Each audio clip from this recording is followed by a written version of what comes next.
Mari kita berdoa. Bapa kami yang ada di dalam kerajaan surga bersama dengan keluarga, dengan anak-anak sampai seluruh jemaat-Mu yang lanjut usia, kami berkumpul bersama hari ini sebagai keluarga besar GKY Karawaci, sebagai keluarga kerajaan Allah seperti yang Tuhan sampaikan dalam Efesus 2 ayat 19. Tuhan, kami berkumpul, kami rindu ya Tuhan boleh menjadi keluarga yang diberkati Tuhan. Hari ini di dalam memperingati hari keluarga, kami mohonkan berkat Tuhan melawat setiap kami, supaya setelah khusus sebentar lagi firman Tuhan yang akan disampaikan, boleh menjadi berkat baik kepada kami yang dewasa, bahkan sampai kepada anak-anak. Hanya pekerjaan Roh Kudus saja yang memampukan itu, sehingga firman Tuhan yang berkuasa, firman Tuhan yang dibaca, kadang-kadang kebanyakan oleh orang dewasa, tapi juga bisa dipahami oleh anak-anak remaja yang membaca, oleh anak-anak sekolah minggu bahkan yang belum bisa membaca. Oh Tuhan, berkatilah hamba-Mu, berikanlah kuasa, hikmat Tuhan menjadi cara Tuhan melawat kami semua. Roh Kudus, berkatilah kami, Allah Maha Kuasa berfirmanlah, di dalam nama Tuhan Yesus kami berdoa. Amin. Shalom, apa kabar? Kalau baiknya begitu berarti keluarganya lagi nggak baik-baik ini. Shalom, apa kabar? Oke, tadi sudah ditanya, anak sekolah minggu mana, anak remaja mana, pemuda mana gitu ya. Sekolah minggu itu batas usianya sampai usia 12 tahun. Ya. Lalu anak remaja berarti dari SMP sampai SMA gitu ya. Lalu pemuda yang lagi kuliah, di luar itu dewasa, di atas 55 atau 50? Di atas 50 Kaleb, begitu ya? Boleh ya, berarti saya sudah Kaleb juga. Berapa? 55 ya, 55 ya, di atas 55. Kalau gitu ingat ya, saudara usia berapa ya? Hari ini saya akan menyapa gitu ya. Kalau saya sebut sekolah minggu gitu ya, anak-anak sekolah minggu bangkit berdiri, yang lainnya langsung jawab yes 3 kali. Kita lihat anak-anak kita yang masih kecil-kecil ada berapa banyak bersama dengan kita ya. Sekolah minggu, ayo bangkit berdiri. Wah, silakan sekolah minggu. Kita katakan yes, yes, yes, tepuk tangan sama-sama. 1, 2. Yes, yes, yes. Puji Tuhan ya. Nanti kebaktian 2 pasti lebih banyak lagi gitu ya. Kalau gitu yang remaja berarti dari SMP sampai SMA. Remaja GKY Karawaci, bangkit berdiri silakan. Oh, Melda juga. Siapa lagi? Anak remaja. Wah, puji Tuhan. Setelah gereja kita ada generasi muda, kita katakan yes 3 kali sambil tepuk tangan. 1, 2, 3. Yes, yes, yes. Puji Tuhan. Silakan duduk. Kalau gitu pemuda ini yang kuliah. Kuliahnya baik kuliah S1, S2 sampai S3. Di sini ada yang S3? Ya. Kalau saya kata, silakan pemuda GKY Karawaci bangkit berdiri. Yang disebut pemuda GKY Karawaci mana saja? Wah, puji Tuhan. Ya. Saya katakan pemuda GKY Karawaci, kita tepuk tangan sambil katakan yes 3 kali. Pemuda GKY Karawaci. Yes, yes, yes. Tepuk tangan. Puji Tuhan. Sekarang Kaleb dulu atau orang dewasa dulu? Kaleb dulu aja ya. Orang dewasanya banyak, kita lompatin dikit. Kaleb GKY Karawaci dengan hormat. Nah, kalau ini nggak boleh, ini orang tua saya mesti hormatin. Dengan hormat, mohon dapat bangkit berdiri 55 tahun ke atas, silahkan. Kaleb GKY Karawaci. Ternyata banyak juga, kita katakan sama-sama.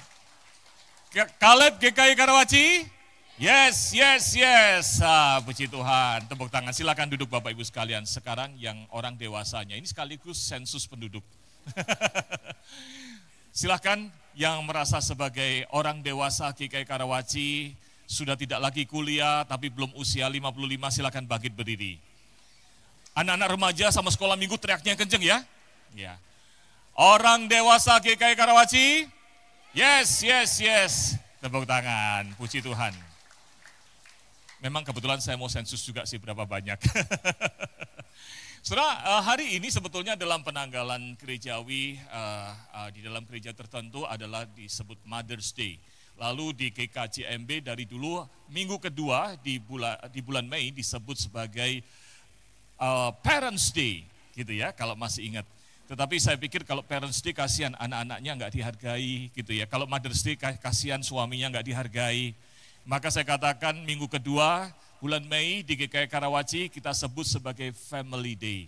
Kita semua sebagai anggota keluarga, semuanya berharga di hadapan Tuhan, semuanya penting saling menghargai dan dibangun di dalam Tuhan. Amin. Hari ini saja tadi luar biasa yang tampil di sini, sudah lihat nggak ibadahnya berbeda. Di sini pemain drumnya luar biasa, Pak Amin, betul ya? Bu Mary istrinya, lalu ada Marco mantunya, Marvel di situ tadi teriak-teriak ikut nyanyi. Dan yang lainnya. Saudara, ini satu keluarga, hari ini senang sekali. Nah, di dalam acara ibadah kita hari ini, di dalam Family Day hari ini, tema kita hari ini adalah reconciliation atau kalau diterjemahkan berdamai kembali. Saya ingin tanya kepada kita sekalian, adakah di antara kita yang punya masalah antar hubungan dalam keluarga? Gitu ya. Sudah tahu nggak apa artinya rekonsiliasi? Rekonsiliasi itu artinya adalah proses memperbaiki hubungan yang rusak antara orang, antara dua belah pihak. Jadi yang harusnya baik hubungannya, tapi kemudian jadi rusak. Rusaknya kenapa? Bisa bertengkar, bisa bermusuhan, bisa enggak ngomong. Ada yang enggak ngomong 1 jam, kalau marah enggak ngomong 1 jam, ada yang kalau marah enggak ngomong 2 jam, ada yang 2 hari, 2 minggu, 2 tahun, 20 tahun. Nah, rekonsiliasi adalah memperbaiki hubungan yang rusak itu. Permisi saya tanya anak-anak di sini gitu ya. Andrew pernah nggak mengalami berantem sama Koko? Pernah? Wah, ini tegas dan jujur, kasih tepuk tangan. Gitu ya. Jadi kita semua pernah bertengkar gitu ya. Kalau suami istri saya tanya, ada yang mau ngaku nggak ya? Pengakuan jujur gitu ya. Yosua pernah nggak berantem sama, bukan saudara Yosua anaknya tunggal, tapi berantem dengan saudara sepupu atau teman, pernah nggak? Bertengkar gitu. Sering, lebih jujur lagi. Ada anak saya, Karen, anak sekolah minggu.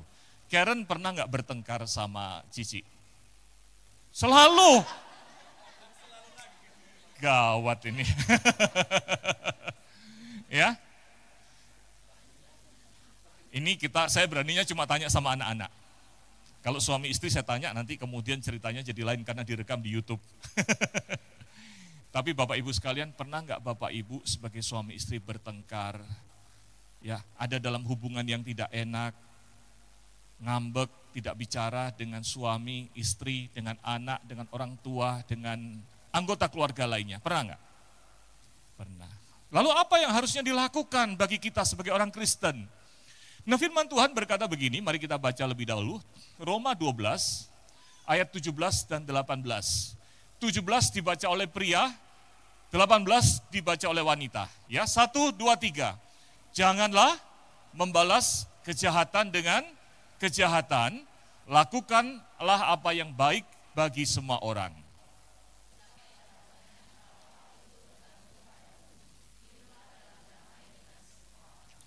Sedapat-dapatnya. Kalau bergantung pada kita, nggak gantung sama orang lain. Kita yang jadi kuncinya, tinggal minta maaf, tinggal berdamai. Lakukan itu. Saudara, Tuhan ingin kita itu berdamai, termasuk di dalam keluarga. Ada yang seorang pendeta yang mengatakan begini dalam bukunya. Dia berkata bahwa pertengkaran dalam keluarga, permusuhan dalam keluarga itu merampok berkat Tuhan bagi keluarga. Setuju nggak kira-kira? Saudara, kalau bayangkan nih anak-anak ya, kalau lagi mau liburan sebentar lagi ya, 2 bulan lagi liburan, betul ya? Besok libur ya? Lupa lagi. Misalnya lagi mau liburan, baru mau berangkat, kita sudah senang-senang mungkin liburan ke Bali, ke Singapura lah gitu ya. Lalu kemudian mau berangkat, berantem sama Koko, berantem sama adik. Rasanya gimana? Enak nggak? Karena Andrew tadi jawabnya jujur pertama, gimana Andrew? Kalau misalnya baru mau jalan-jalan, udah seneng-seneng, ini mau pergi ke mana misalnya? Ke Bali, begitu ya. berantem dulu sebelum berangkat. Kira-kira nyaman nggak? Iya. Mau berangkat berantem, bisa menikmati jalan-jalannya nggak? Enggak. Nggak bisa. Kenapa nggak bisa? Enggak rasa nyaman jadinya. Jadi nggak rasa nyaman ya. Ini dari tadi saya sudah incer dari awal, memang Andrew dulu di depan. Terima kasih Andrew ya, kasih tepuk tangan buat Andrew. Tapi tadi belum drama, saya nggak pernah janjian sama Andrew. Cuma saya katakan, saya yakin saudara sekalian, bukan hanya Andrew, tapi juga kita semua, suami istri. Ketika kita mau menikmati sesuatu, tetapi kita berantem, bertengkar, maka sebetulnya kita tidak bisa menikmati. Tuhan memberkati keluarga kita, tapi pertengkaran, permusuhan merampok itu semua, betul nggak? Kita jadinya tidak bisa menikmati berkat Tuhan, betul? Nah firman Tuhan mengatakan, sedapat-dapatnya bila itu bergantung padamu, berdamailah dengan semua orang. Di dalam Alkitab ada kisah tentang dua saudara kembar yang bertengkar. Masih ingat ya? Minggu lalu kita membahas itu, tapi saya mau cek kepada anak-anak sekolah minggu. Anak-anak sekolah minggu pernah tahu nggak? Di Alkitab ada kisah tentang dua saudara kembar yang bertengkar. Namanya siapa? Yakub dan Esau. Apa yang terjadi? Yakub suatu hari masak yang merah-merah, kacang merah itu, sup merah itu. Lalu kemudian Esau datang. Aku lapar, minta makanmu. Bagi dong. Tapi kemudian Yakub berkata kepada kokonya, enak aja bagi-bagi. Tukeran, kasih hak kesulunganmu buat saya. Kamu saya kasih satu mangkok. Hak kesulungan itu adalah hak sebagai anak pertama, hak mendapatkan warisan ayahnya, hak untuk ngatur keluarganya, ngatur adik-adiknya, dan secara khusus buat Esau, kalau dia itu hak kesulungan artinya meneruskan berkat Tuhan atas Abraham, keturunannya jadi banyak seperti bintang di langit, pasir di laut. Pasir di pantai. Tapi kemudian Esau berkata, ya buat apa hak kesulungan, ambil aja, yang penting aku dapat makan. Tapi kisah selanjutnya adalah kemudian Ishak akhirnya betul-betul memberikan hak kesulungannya kepada Yakub. Masih ingat kisah itu ya, anak-anak sekolah minggu ya? Maka kemudian di dalam Alkitab dikatakan Esau marah. Marah sekali, kalau kalian haknya diambil orang, marah enggak? Di sini ada Felix. Felix kalau mainannya Felix, misalnya mobil-mobilan, begitu ya, diambil sama orang begitu, marah enggak? Enggak, biarin aja. Kalau mobilnya Felix, mobilnya Papa, diambil sama orang, marah enggak? Kesel enggak? Enggak tahu, jangan dicoba ya. Saudara, ketika hak kita diambil orang, kita marah. Itu yang terjadi antara Esau dan Yakub. Esau marah kepada Yakub dan kisahnya setelah lama Yakub melarikan diri. Akhirnya Tuhan memerintahkan Yakub untuk kembali kepada Esau. Kembali kepada rumahnya, kepada tanah tempat dia dilahirkan. Dan itu berarti juga adalah berdamai dengan Esau. Nah, kita belajar dari bagaimana Yakub dan Esau ini berdamai hari ini. Bapak, Ibu, dan saudara sekalian, khotbah saya hari ini tidak akan seberat yang biasanya. Kita kunyahnya sama-sama dengan anak-anak kita yang kecil-kecil. Oleh sebab itu hari ini saya mengajak saudara sekalian memakai teka-teki silang ini. Ya, supaya gampang dihafal. Ya, ada 4 huruf yaitu maaf. Ya. Maka saudara sekalian belajar dari Yakub dan Esau bagaimana berdamai. Mari kita lihat dalam Kejadian 32 ayat yang ketiga sampai dengan ayat yang kelima. Ya, mari kita baca bertanggapan. Ayat ganjil saya bacakan, ayat genap silakan Bapak Ibu dan anak-anak sekalian membacanya. Kejadian 32 ayat yang ketiga. Sesudah itu Yakub mengirim utusannya lebih dahulu menemui Esau saudaranya ke tanah Seir dekat daerah Edom.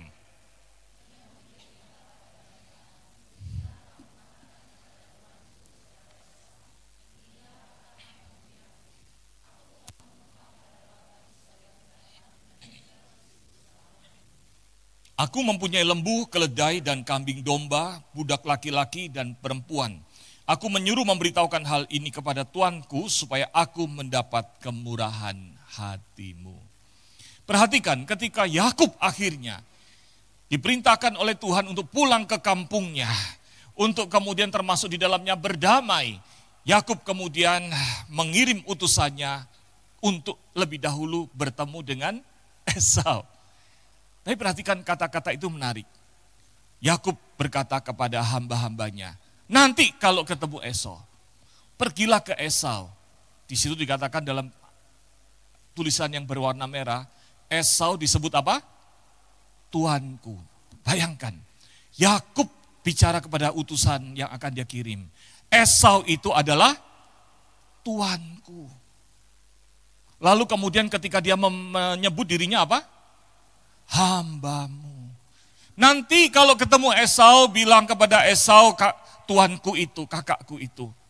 Aku ini hambanya Esau. Aku datang membawa utusan, sebagai utusan. Menyampaikan pesan hambamu, Yakub itu. Saudara perhatikan, Yakub menempatkan diri sebagai hamba terhadap kakaknya disebut Tuhan. Betul enggak? Ini sikap yang pertama jelas rendah hati. Tapi kalau perhatikan di dalam Kejadian 27 ayat 9, ketika Ishak memberikan berkat hak kesulungan kepada Yakub. Hak kesulungan itu di dalamnya dikatakan di dalam ayat 29, salah satunya adalah berkata kepada Yakub, Ishak berkata, jadilah tuan atas saudara-saudaramu dan anak-anak ibumu akan sujud kepadamu. Artinya apa? Melalui berkat yang dari papanya ini, yaitu Ishak ini kepada Yakub, maka berkatnya itu adalah menempatkan Yakub sebagai tuan atau sebagai hamba? Sebagai tuan. Dan inilah yang bikin kesal, bukan? Hak ini yang harusnya diterima Esau tapi diterima oleh adiknya. Adiknya ini yaitu Yakub ini yang harusnya jadi Tuhan. Itu adalah berkat yang ditulis di dalam Kejadian 27 ayat 29 ini. Tapi atas berkat yang dia terima itu, Yakub ketika akan bertemu dengan Esau kokonya ini, dia tidak mengatakan, aku Tuhan, kamu hamba. Betul nggak? Artinya apa? Bagi Yakub, kalau memang harus berdamai, membangun hubungan, maka yang pertama kali harus dipikirkan bukan soal kalah atau menang. Betul nggak? Ini bukan bicara haknya adalah milikku, ini aku yang menang. Tapi kalau mau harus berdamai, membangun hubungan kembali, maka kalah menang itu tidak penting. Di dalam bahasa Indonesia ada peribahasa, menang jadi arang, kalah jadi abu. Artinya apa? Dalam keluarga ketika bertengkar, lalu ngotot-ngototan siapa benar, siapa salah. Yang menang rasanya menang, hebat, tapi karena sudah bertengkar, sebetulnya hubungan jadi rusak, betul nggak? Yang kalah merasa sedih dikalahkan, akhirnya juga hatinya sedih, hubungan rusak. Jadi yang menang jadi arang, kayu itu kalau dibakar jadi apa? Arang. Lalu kemudian kayu kalau dibakar juga jadi abu, jadi sama-sama rusak nggak? Sama-sama rusak.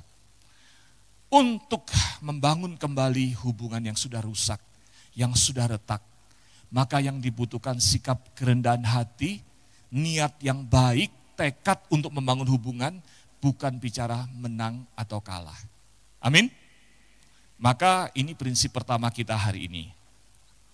Ada yang bisa mengisi teka-teki silang ini? Hadiahnya 1 miliar rupiah. Apa? Menang kalah tidak penting. Amin. Ternyata semua bisa menjawab, hadiahnya 1 miliar buat semua. Nanti tolong sumbangkan ke Land of Faith. Menang kalah itu tidak penting. Kadang-kadang kita mau berdamai, tapi kita takut kalau saya minta maaf, dikira saya kalah, dikira saya salah. Maka akhirnya kita nggak pernah berdamai, betul nggak? Kalau kita mau berdamai, lalu kemudian kita masih mikir, wah nanti kalau saya lebih dulu minta maaf atau lebih dulu berdamai, nanti saya dibilang kalah, enak aja. Orang yang berpikir seperti ini bisa berdamai nggak? Ya, sampai kapanpun susah berdamai. Tapi Yakub menempatkan diri Tidak penting lagi urusan berkat itu aku sebagai Tuhan, tapi aku adalah hamba-Mu. Amin. Yang kedua, bagaimana berdamai? Perhatikan, ketika utusan itu pergi kepada Esau menyampaikan pesan itu, lalu kemudian utusan itu balik, dikatakan kami telah sampai kepada Esau saudaramu, dan Esau itu sedang dalam perjalanan menemui engkau, lagi siap-siap ke sini, OTW, betul ya? Apa itu OTW? Ngerti nggak OTW? On the way, lagi jalan ke sini. Tapi Esau bukan lagi jalan sendiri bersama 400 rombongan, 400 orang pasukan. Kira-kira kalau kalian menjadi Yakub, takut nggak? Udah bermusuhan, bakal nemuin dengan 400 orang. Bapak, ibu, anak-anak, gimana rasanya? Takut. Itu pun yang dirasakan Yakub, bukan? Di dalam ayat yang ke-7 dikatakan Yakub merasa sangat ketakutan dan tertekan. Tapi yang menarik ketika Yakub merasa ketakutan dan tertekan, lalu kemudian ayat 9 dikatakan, kemudian berkatalah Yakub. Yakub berkata kepada siapa? Kepada Allah. Yakub berdoa kepada Allah. Dan salah satu isi doanya di dalam ayat yang ke-11 dikatakan, Tuhan, lepaskanlah kiranya aku dari tangan Esau, saudaraku, sebab aku takut kepadanya, jangan-jangan ia akan membunuh aku. Apa yang kita pelajari di dalam kaitannya untuk rekonsiliasi? Saudara, rekonsiliasi itu adalah pekerjaan yang tidak mudah. Minta maaf, lalu kemudian berhubungan kembali itu enggak mudah. Iblis menyukai perpecahan, betul enggak? Adam dan Hawa di Taman Eden. Tadinya suami istri yang diberkati Tuhan, betul enggak? Tapi gara-gara jatuh ke dalam dosa ditipu oleh iblis, akhirnya selesai itu saling menyalahkan, betul enggak? Waktu Tuhan Allah tanya, Adam di mana engkau? Aku sembunyi malu, kenapa kamu malu? Ini loh istri di sebelahku ini yang bikin masalah. Jadi terjadi permusuhan manusia dimulai gara-gara apa? Gara-gara dosa, iblis bisa ambil bagian, merampok sukacita keluarga. Hari ini suami atau istri, kalau kita masih hidup saling menyalahkan, hati-hati. Maka rekonsiliasi itu dimulai dengan apa? Tidak penting menang kalah. Ya. Lalu berikutnya apa? Berikutnya datang kepada Tuhan karena iblis suka orang bertengkar. Betul enggak? Halo? Katakan, iblis suka orang bertengkar. 1, 2, 3. Iblis suka orang bertengkar. Lebih tepatnya, iblis suka keluarga bertengkar. 1, 2, 3. Iblis suka keluarga bertengkar. Betul enggak? Maka lawan iblis itu dengan apa? Dengan berdoa. Kepada siapa? Yakub di dalam ketakutannya datang. Kepada siapa? Kepada Tuhan. Berdoa, minta pertolongan Tuhan. Maka inilah butir kedua kita hari ini. Apa? Kira-kira? Apa? Andalkan Tuhan. Menang kalah tidak penting. Yang kedua apa? Andalkan Tuhan.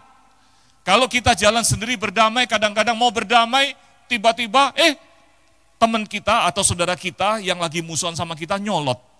Nggak jadi deh, betul nggak? Kita mau berdamai sudah susah-susah, jalanan macet. Nggak jadi deh, kapan-kapan aja deh. Pernah nggak saudara gitu? Mau berdamai ketunda. Akhirnya masalah bertumpuk. Dan akhirnya semakin kita berat. Andalkan Tuhan supaya Tuhan yang membukakan jalan, menguatkan saudara. Hal yang ketiga, bagaimana kita bisa berdamai? Perhatikan di dalam Kejadian 33, ya, ayat 1 sampai ayat yang keempat. Nah, sekarang kita sudah pindah ke Kejadian 33. Di dalam Kejadian 33 ayat 1 sampai dengan ayat 4, ketika Yakub bertemu dengan Esau, dia atur barisannya, saudara sekalian. Anak dan istrinya di dalam rombongan diatur urutannya. Lalu ayat 3, perhatikan. Dan ia sendiri, yaitu Yakub, berjalan di depan anak dan istrinya. Lalu apa yang dilakukan? Mari kita baca yang berwarna merah. 1, 2, 3. Ia sujud sampai ke tanah 7 kali. Hingga ia sampai ke dekat kakaknya itu. Datang ketemu kakaknya, sujud sampai 7 kali. Menunjukkan sikap apa? rendah hati. Menunjukkan sikap apa? Satu sikap yang penting. Saya mengakui saya ini salah.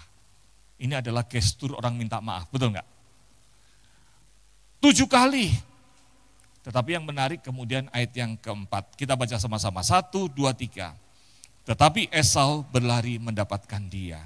Mendekapnya, memeluk lehernya. Lalu diciumnya dia. Mereka pun bertangis-tangisan. Esau marah? Tidak. Apa yang dilakukan? Esau terharu. Rupanya Tuhan sudah mengubah hidup Esau juga. Maka hatinya diubahkan untuk siap menerima Yakub yang mencuri hak kesulungannya, Yakub yang menyakiti hatinya. Sekalian, ketika kita bicara tentang pertemuan ini adalah pertemuan yang mengharukan. Saya nggak tahu apa yang dilakukan oleh Yakub dan Esau waktu pelukan. Mungkin dia bicara banyak dan sebagainya. Tetapi satu hal, ini mencerminkan sikap apa? Belajar mengampuni dan diampuni. Amin. Kolose 3 ayat 13-14 berkata begini. Mari kita baca bersama-sama. 1, 2, 3. Sabarlah kamu seorang terhadap yang lain. Dan ampunilah seorang akan yang lain. Apabila yang seorang mempunyai keluhan terhadap yang lain, sama seperti Tuhan telah mengampuni kamu, kamu perbuatlah juga demikian. Di atas semuanya itu, kenakanlah kasih sebagai pengikat yang mempersatukan dan menyempurnakan. Saudara, Tuhan mengatakan, ayo mengampuni, belajar mengampuni. Seperti siapa? Tuhan Yesus lebih dahulu mengampuni kita. Kita ini adalah orang yang berdosa. Kalau kita sudah diampuni Tuhan, Tuhan berkata apa? Ampuni juga sesama, karena engkau telah mendapatkan pengampunan yang dari Tuhan. Amin. Ada lagunya. Mengampuni, mengampuni, lebih sungguh. Mengampuni, mengampuni, lebih sungguh. Tuhan lebih dulu mengampuni kepadaku. Mengampuni, mengampuni, lebih sungguh. Amin. Setiap kali tidak bisa ngampuni, nyanyi lagu itu. Ingat ayat ini, Kolose 3 ayat 13. Ada kalimat menarik dari C.S. Lewis berkata begini, menjadi seorang Kristen berarti mengampuni kesalahan yang tidak dapat dimaafkan. Karena Tuhan juga telah mengampuni kesalahan yang tidak dimaafkan itu yang kita miliki. Amin. Saudara, ini penting sekali untuk kita pelajari. Maka ini masuk kepada poin kita yang ketiga, yaitu apa? Ada yang bisa menebak kira-kira berapa? Ini hadiahnya 10 miliar rupiah. Apa? Akui dan ampuni. Akui, mengakui. Kalau kita ada salah, datang kepada orang yang kita ini bertengkar, katakan, ko, de, ce, ma, pa, sayang, gitu kan. Saya salah, minta maaf ya, sorry. Yang dimintain ampun, dimintain maaf, juga perlu apa? Memberi maaf. Gampang nggak memaafkan? Nggak gampang. Tetapi kalau kita nggak pernah memaafkan, maka hidup kita terjebak kepada segala masalah itu, kita nggak akan pernah bergerak ke depan. Yang menarik adalah, waktu Yakub meminta maaf kepada Esau, Yakub mempersiapkan begitu banyak kambing, domba, dan sebagainya, dikirim lebih dulu. Ini bukan soal menyuap, saudara sekalian. Ya, ada satu kalimat menarik dari komentari dikatakan begini, waktu Yakub membawa persembahan, pemberian kepada Esau, tujuannya adalah membuat Esau merasa tenang. Bahwa Yakub datang bukan untuk bertengkar. Yakub berdatang dengan penuh kasih. Kadang-kadang untuk berdamai kita perlu sesuatu. Jembatan untuk menenangkan hati lawan kita. Hati orang yang kita kasihi. Makanya kalau kadang-kadang kalau lagi berantem, bawa bunga buat istri. Istri bawa apa? Mercon. Bawa makanan yang kesukaan suami disiapkan. Ada hal yang diberikan menenangkan hati dulu. Ya, itu bukan merayu, itu adalah bicara tentang mengambil hati. Hari ini Bapak Ibu dan Saudara sekalian, anak-anak, dibagikan bagi kita sekalian, tadi masuk dibagi ini enggak? Dibagi ini, ada yang bentuknya hati, bentuknya bintang, betul ya? Hari ini, dibagi ini bukan cuma buat kenang-kenangan, tetapi maksudnya dibagi ini adalah begini. Nanti sepulang dari tempat ini, kalau ketemu mama atau papa, hatimu berat berkata minta maaf, karena sudah lama musuhan sama saudara atau sama mama atau papa atau suami istri ya. Doa dulu di rumah, andalkan Tuhan. Yang penting bukan kalah menang, Tuhan tolong aku supaya bisa berdamai. Amin. Lalu kemudian mulailah percakapan dengan kasih. Kadang-kadang kita susah ngomong. Saya tahu ada keluarga-keluarga yang begitu, kebanyakan kalau orang yang sangat totok biasanya kurang bisa ngomong pakai perasaan, atau orang yang kuno susah ngomong pakai perasaan, betul ya? Saya juga sama, di keluarga kami itu kita tidak biasa mengungkapkan perasaan. Maka sebelum kata-kata bisa keluar dengan baik, kalau itu berat dikata, apalagi permusuhannya udah lama, ngomongnya udah kaku, jarang ngomong minta maaf, maka bawa hati ini atau bintang yang ada di tangan kalian, pulang nanti kasih ke papa. Pak, tadi dari gereja ada lilin. Betul ya? Tinggal lari. Ya enggak lah, ya. Kasih. Kalau papanya bilang, terima kasih ya, tumben-tumbennya. Pak sekalian, saya minta maaf ya, yang lalu saya buat salah. Betul ya? Hati papa jadi lebih lega dikit, betul enggak? Hati mama jadi lega dikit, hati saudara jadi lega sedikit, hati suami atau istri lega sedikit. Hari ini sebentar lagi ketika kita berdoa, kalau ternyata suami atau istri, anak atau orang tua ada di sini di sebelah kalian, sambil berdoa nanti kasih aja lilinnya di sebelahnya, betul ya? Dorong-dorong, mama tanya, ada apa sih ini? Sorry ma, ya. Setelah hari ini diberikan bukan hanya untuk sebagai kenang-kenangan, tapi laksanakan hari ini, bawa semangat minta ampun dan mengakui kesalahan itu, membangun hubungan. Itulah rekonsiliasi.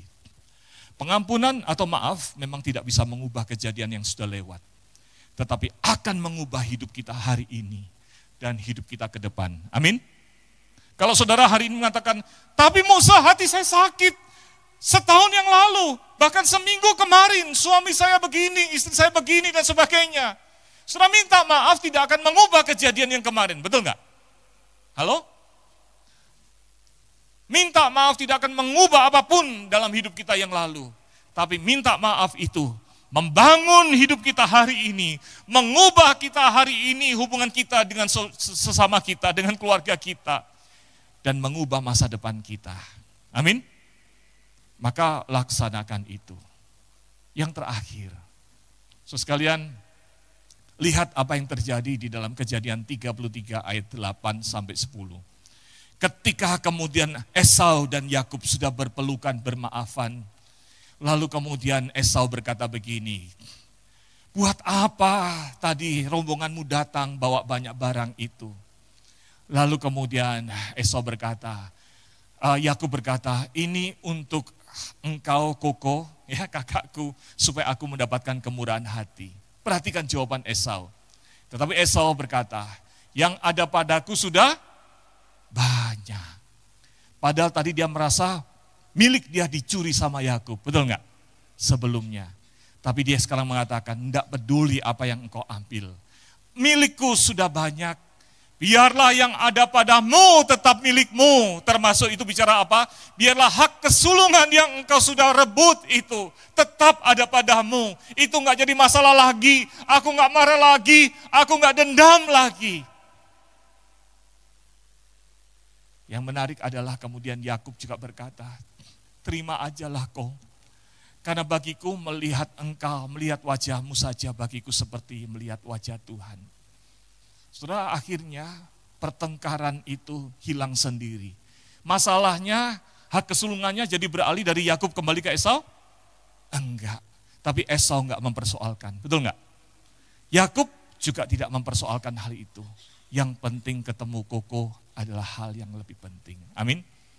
Setelah itulah hal yang terakhir bagi kita hari ini. Poin terakhir kita ini apa? F ini. Halo?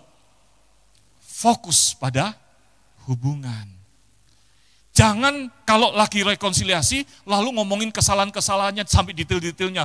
Dulu ya kamu coba lihat piringnya pecah berapa, sendoknya bengkok berapa, uang saya diambil berapa, dan sebagainya. Mau berdamai nggak selesai-selesai kayak Israel sama Palestina, betul nggak? Mau berdamai lalu carinya apa? Resolusi, kesepakatannya apa? Ya nggak sepakat-sepakat, betul nggak? Damai ya damai, berhenti aja, nggak usah bahas itu. Benahi diri masing-masing, jalani lagi bersama, amin. Sekalian, Rick Warren berkata begini, utamakan rekonsiliasi bukan resolusi. Tidak masuk akal mengharapkan semua orang bisa sepakat di dalam segala hal ketika kita itu mau berdamai. Buktinya yaitu Israel sampai Palestina hari ini belum bisa berdamai kan? Yang lalu sempat gencatan senjata, lalu ngobrol, minta ini, minta itu sepakatnya, bisa dipenuhin, nggak bisa, perang lagi, betul nggak? Rusia sama Ukraina masih perang? Masih.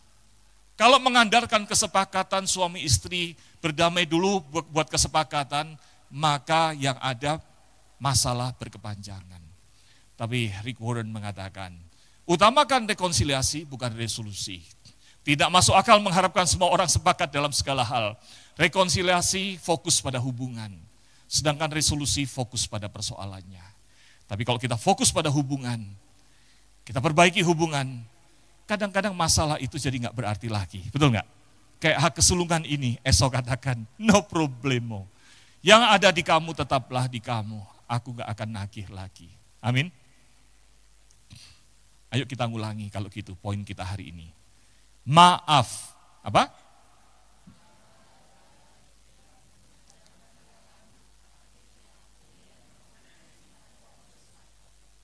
Amin.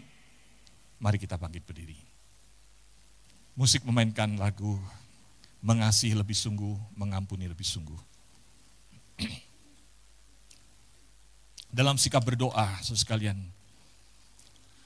mari kita datang kepada Tuhan sebagai doa kita. Tuhan, ajarkan aku belajar untuk membangun kembali hubungan yang telah rusak. Mungkin hubungan saudara dengan orang tua, dengan papa atau mama pernah rusak. Bahkan jangan-jangan papa atau mama saat ini sudah meninggal, tidak ada bersama kita, tapi kita masih dendam. Waktu saya kecil, waktu saya masih kecil, SD kelas 1 sampai kelas 3-an itu, saya pernah menjumpai papi saya melakukan kesalahan yang menurut saya harusnya itu kesalahan yang besar. Mami tidak tahu, Koko dan Cici saya nggak tahu, tapi hanya saya yang tahu karena saya dekat pada papi. Hati saya sedih sebetulnya. Tapi saya belajar untuk menyadari bahwa papi pun manusia dan bisa buat salah. Betul nggak? Maka terus yang ada dalam hati saya, Tuhan ampuni papi saya dan ajarkan saya untuk belajar menerima kelemahan papi, mengampuni. Bagi saya, papi saya adalah my hero. Ayah saya adalah my father is my hero. Seberapa berat pun kesalahannya, di hadapan Tuhan ada pengampunan. Apalagi saya sebagai anak harusnya bisa belajar mengasihi dan mengampuni. Amin. Kalau saudara tidak bisa mengampuni ayah atau ibu Anda, papa, mama, atau tidak bisa mengampuni anak atau saudara, mari belajar mengampuni seperti Tuhan Yesus lebih dahulu mengampuni kita. Dalam sikap berdoa kita naikkan lagu ini bersama, mengampuni, mengampuni lebih sungguh.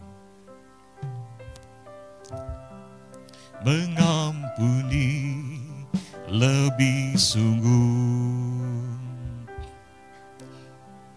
mengampuni, mengampuni lebih sungguh.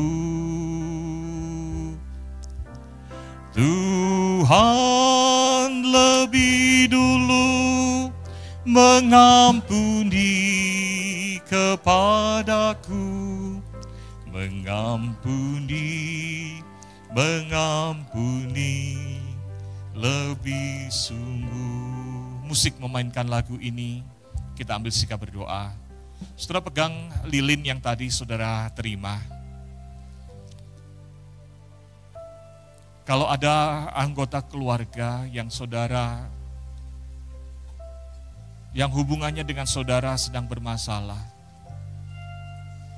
Hari ini Tuhan mengatakan, kalau itu bergantung kepadamu sedapat-dapatnya, usahakanlah berdamai. Hari ini firman Tuhan menginginkan kita berdamai, menyalurkan pengampunan yang dari Tuhan itu bukan hanya kita menerima, tapi kita belajar mengampuni. Kalau orang yang sedang bermasalah hubungannya dengan saudara itu ada di tempat lain atau di rumah, genggam lilin saudara sambil berkata, Tuhan, aku mau belajar berdamai. Pulang dari tempat ini Tuhan, aku mau seperti Yakub membawa berita damai itu kepada papa, mama, suami atau istri atau saudara yang aku sedang tidak damai. Tolonglah aku supaya aku bisa minta maaf.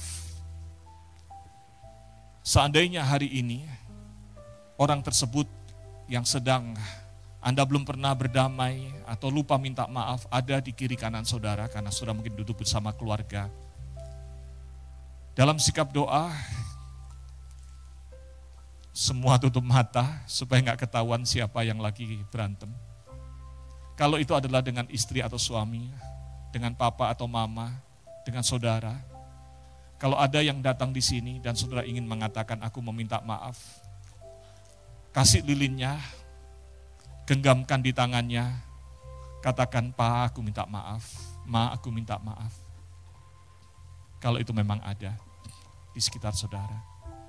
Sambil sikap berdoa kita naikkan pujian ini sekali lagi, mengampuni lebih sungguh. Yang datang bersama keluarga silahkan engkau boleh gandeng, peluk atau pegang tangan suami, istri, anak, papa, mama, saudara. Mengasihi lebih sungguh, mengasihi lebih sungguh. Tuhan lebih dulu mengasihi, Tuhan lebih dulu mengasihi kepadaku. Mengasihi lebih sungguh. Bapa kami yang ada dalam kerajaan surga, di Family Day hari ini, biarlah menjadi hari di mana kami boleh mengalami damai di tengah keluarga karena Tuhan memperdamaikan kami. Mampukan kami Tuhan berbesar hati untuk dengan rendah hati membangun kembali hubungan yang sudah rusak, retak. Mungkin ada pertengkaran di tengah keluarga. Mungkin ada sakit hati yang sudah bertahun-tahun tersisa. Oh Tuhan, ajarkan kami mengampuni, karena Tuhan lebih dahulu mengampuni. Ajarlah kami juga kalau salah, belajar mengakui supaya damai itu lebih penting. Rekonsiliasi itu lebih utama. Supaya iblis tidak merebut ya Tuhan, kebahagiaan keluarga, berkat atas keluarga. Tuhan, kuatkan tekad kami, bangunlah keluarga-keluarga di GKI Karawaci dan kami semua yang hadir hari ini dalam damai Tuhan. Suami istri diberikan keteguhan tekad untuk mempertahankan ikatan pernikahan setia sampai maut memisahkan. Karena apa yang telah dipersatukan Tuhan tidak boleh diceraikan oleh manusia. Mampukan kami menjalani pernikahan dan kehidupan keluarga di dalam Tuhan. Di dalam nama Tuhan Yesus kami berdoa. Amin. Silakan duduk saudara.